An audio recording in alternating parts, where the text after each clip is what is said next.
Good morning everyone. Hello बच्चों, welcome to the science class. आज हम लोग क्लास 8 साइंस सब्जेक्ट में चैप्टर 3 सूक्ष्म जीव जिसे माइक्रो ऑर्गेनिज्म भी कहते हैं उस विषय में पढ़ेंगे। इस चैप्टर में हम लोग सूक्ष्म जीव की परिभाषा, सूक्ष्म जीव के प्रकार, सूक्ष्म जीव कहाँ रहते हैं और सूक्ष्म जीव और हम उस विषय में जानकारी प्राप्त करेंगे। बच्चों, आप लोग अपने आसपास अनेक जीव जंतु देखे हैं ना? बहुत से जीव जंतु, गाय, बकरी, भैंस, अनेक ऐसे जीव हैं जिन्हें आप अपने आसपास देख सकते हैं। लेकिन कभी सोचा है कि कुछ ऐसे जीव भी होते हैं जिन्हें हम अपनी आंखों से नहीं देख पाते? वो इतने सूक्ष्म होते हैं या इतने छोटे होते हैं जिन्हें हमें देखने में असुविधा होती है। उसे देखने के लिए हमें एक यंत्र की आवश्यकता पड़ती है। उस यंत्र का नाम है सूक्ष्मदर्शी। सूक्ष्म जीव बहुत सरल जीव हैं जो कठिन परिस्थितियों में भी जीवित रह सकते हैं। सूक्ष्म जीव अति सूक्ष्म जीव होते हैं जिन्हें सूक्ष्मदर्शी की सहायता से हम आसानी से देख सकते हैं। सूक्ष्मदर्शी यानी माइक्रोस्कोप। सूक्ष्म जीव जल, वायु, मिट्टी तथा अन्य जीवों में भी पाए जा सकते हैं। जो भी स्क्रीन में आप लोग अभी देख रहे हैं उसे अपनी नोट्स कॉपी में लिखते जाएंगे। सूक्ष्म जीव के प्रकार, पहला है विषाणु, दूसरा है जीवाणु, तीसरा कवक और चौथा प्रोटोजोआ। सूक्ष्म जीव के प्रकार जैसे विषाणु, जीवाणु, कवक और प्रोटोजोआ, इसके उदाहरण भी हम लोग देखेंगे। ये ऐसे जीव हैं जिन्हें आप अपने नेत्रों से आसानी से नहीं देख पाते हैं। इन्हें देखने के लिए हमें किसकी आवश्यकता पड़ती है? बिल्कुल सही, सूक्ष्मदर्शी की जरूरत पड़ती है। ये जो आप देख रहे हैं एक यंत्र, ये है सूक्ष्मदर्शी। इसे माइक्रोस्कोप कहते हैं। माइक्रोस्कोप में स्लाइड के द्वारा हम आसानी से सूक्ष्म जीवों को देख सकते हैं। ये इस यंत्र के द्वारा हम जीवाणु, विषाणु, कवक, प्रोटोजोआ को उसके बड़े रूप में आराम से देख पाते हैं। सूक्ष्म जीव एक कोशिकीय एवं बहुकोशिकीय दोनों ही होते हैं। सूक्ष्म जीवों को 4 वर्गों में बांटा गया है, जैसा कि मैंने आप लोगों को बतलाया है। जीवाणु, विषाणु, कवक, प्रोटोजोआ।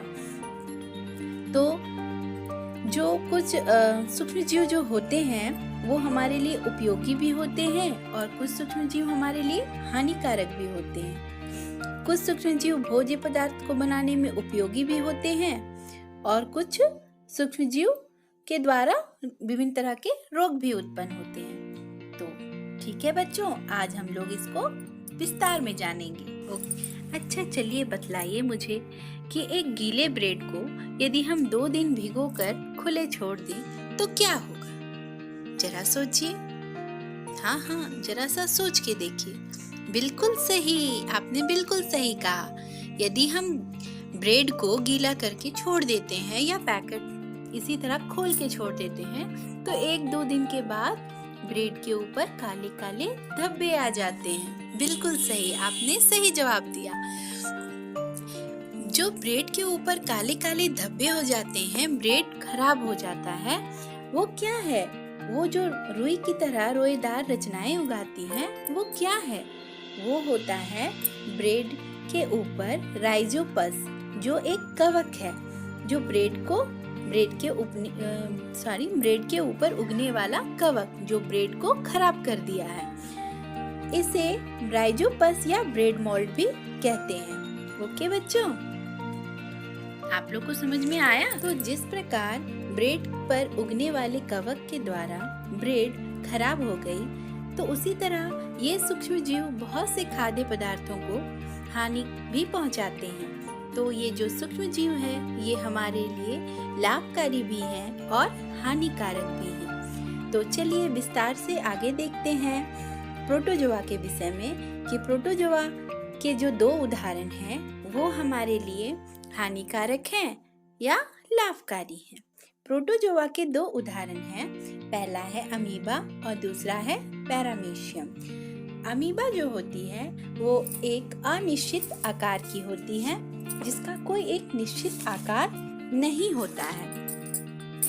अमीबा जलाशयों में पाए जाने वाला प्राणी है। अमीबा की कोशिका में एक कोशिका झिल्ली होती है। कहने का अर्थ है अमीबा एक कोशिकीय जीव होता है। और दूसरा है जिसके विषय में हम लोग पढ़ेंगे पैरामीशियम। जैसा कि आप अपने स्क्रीन में देख सकते हैं पैरामीशियम की आकृति। ये आकृति देखकर आपको क्या लगता है? जरा एक बार आप लोग ध्यान से देखिए। आप लोग को नहीं लगता है कि इसकी आकृति चप्पल की तरह है? बिल्कुल सही। पैरामीशियम की आकृति एक चप्पल की आकृति की तरह होती है। पैरामीशियम भी जलाशयों में पाए जाने वाला प्राणी होता है। पैरामीशियम के पूरे शरीर में रोम की तरह रचनाएं पाई जाती हैं। पैरामीशियम और अमीबा ये दोनों नदी, झीलों, पोखरों, तालाबों इत्यादि जलाशयों में आसानी से प्राप्त किए जा सकते हैं या मिलते हैं। इसके आगे हम दूसरे सूक्ष्म जीव शैवाल के विषय में देखेंगे। शैवाल के 2 उदाहरण हैं, क्लैडोमोनास और स्पैरोगैरा। शैवाल या एल्गी। शैवाल को एल्गी भी कह सकते हैं। यह पादप जगत का सबसे सरल जलीय जीव है जो प्रकाश संश्लेषण क्रिया द्वारा भोजन का निर्माण करता है। शैवाल के अध्ययन को फाइकोलॉजी भी कहते हैं। शैवाल ताजे जल, समुद्री जल, गर्म जल के झरनों, कीचड़ एवं नदी, तालाबों में पाए जाते हैं। शैवाल या एल्गी जो विभिन्न प्रकार के जलाशयों में भी पाए जाते हैं। शैवाल में हरित लवक भी पाए जाते हैं। शैवाल के 2 उदाहरण हैं, क्लैडोमोनास और स्पैरोगैरा। क्लैडोमोनास और स्पैरोगैरा ये दोनों का चित्र आप अपने नोट्स कॉपी में बनाएंगे। आज का जितना भी मैंने आप लोगों को समझाया, मैं उम्मीद करती हूँ आप सभी को समझ में आया होगा। आप सभी स्क्रीन पे क्लैडोमोनास और स्पैरोगैरा का चित्र देख रहे हैं, इसे अपनी कॉपी में बनाएंगे। आज आपका गृह कार्य है अमीबा और पैरामीशियम का रंगीन चित्र अपनी कॉपी में बनाना है। कलर है आपके पास तो उसका यूज जरूर करें। आज हम लोग 2 सूक्ष्म जीव के बारे में जाने। नेक्स्ट क्लास में, अगले क्लास में हम लोग 2 सूक्ष्म जीव और हैं उनके बारे में जानेंगे। ठीक है बच्चों, बाय, थैंक यू।